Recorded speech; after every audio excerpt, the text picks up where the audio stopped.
We will now study what happens when we merge independent Poisson processes. The story, as well as the final conclusion, is going to be similar to what happened for the case where we merged independent Bernoulli processes. In particular, we will see that the merged process will also be Poisson. What is the story? Suppose that you have two light bulbs. One of them is red and flashes at random times that are described according to a Poisson process with a certain rate, lambda 1. The other light bulb is green, flashes also as a Poisson process with a certain rate. Furthermore, we assume that the two light bulbs are independent of each other. If you are colorblind, so that the only thing that you see is flashes, but without being able to tell the color, what kind of process are you going to see? Well, you will see a Poisson process also, and at this point you can probably guess what the arrival rate is going to be for this Poisson process. It should be the sum of these two arrival rates of the processes that you started with. So this will be our final conclusion, but we want to verify that this is indeed the correct conclusion. So let us look at the situation in some more detail. We have the two processes, two arrival processes, the red one and the green one, and the merged process is formed by recording an arrival at any time where either of the two processes that you started with records an arrival. Let us now look at the time interval and think about the number of arrivals in the merged process during this time interval. What is that number? That number is equal to the number of arrivals that you have in the first process plus the number of arrivals that you have in the second process. Let's call those numbers n1 and n2, so that what we have here is n1 plus n2. Now, n1 is a Poisson random variable because this is a Poisson process. Similarly, n2 is a Poisson random variable. We assume that these two processes are independent. Therefore, n1 plus n2 is the sum of independent Poisson random variables, and therefore n1 plus n2 is also a Poisson random variable. This is reassuring. It's a good piece of evidence that the blue process is a Poisson process. But this is not enough. To argue that it is a Poisson process, we need to check the defining properties of a Poisson process.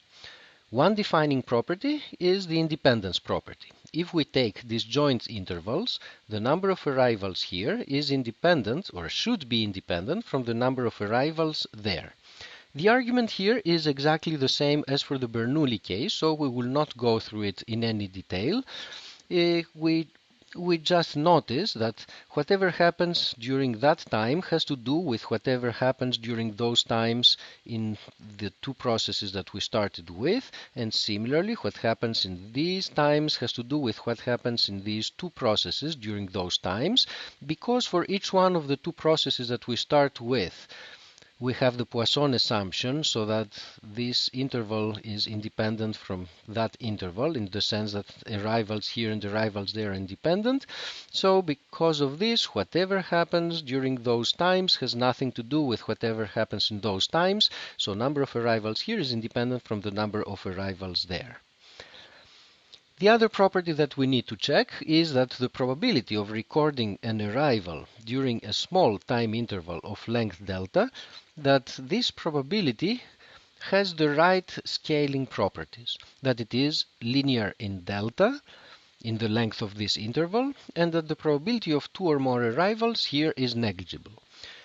To see what happens during a typical interval on the merged process, we need to consider what is going to happen during that typical interval in the other two processes, and consider all the possible combinations.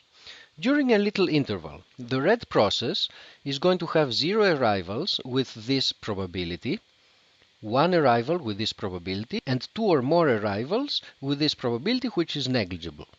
Actually, here we're ignoring terms of order delta squared. These are the correct expressions if we only focus on terms that are either constant or linear in delta. We are ignoring terms that are of order delta square or higher. And similarly, for the green process, we have these probabilities for the number of arrivals that may happen during a small interval. For the merged process, we will have 0 arrivals if and only if we have 0 arrivals in the red process and 0 arrivals in the green process. The probability of these two events happening, because we assume that the two processes that we started with are independent, is going to be the product of the probabilities of 0 arrivals in one process times 0 arrivals in the other process. We multiply those two terms, and if we throw away the term delta squared, which is negligible, we see that this event is going to happen with probability 1 minus lambda 1 plus lambda 2 times delta. What's the probability that we get one arrival? This is an event that can happen in two ways. We could have one arrival in the red process and 0 arrivals in the green process, and this combination happens with this probability. Alternatively, we could have one arrival in the green process and 0 arrivals in the red process. This is this event, and it happens with this probability.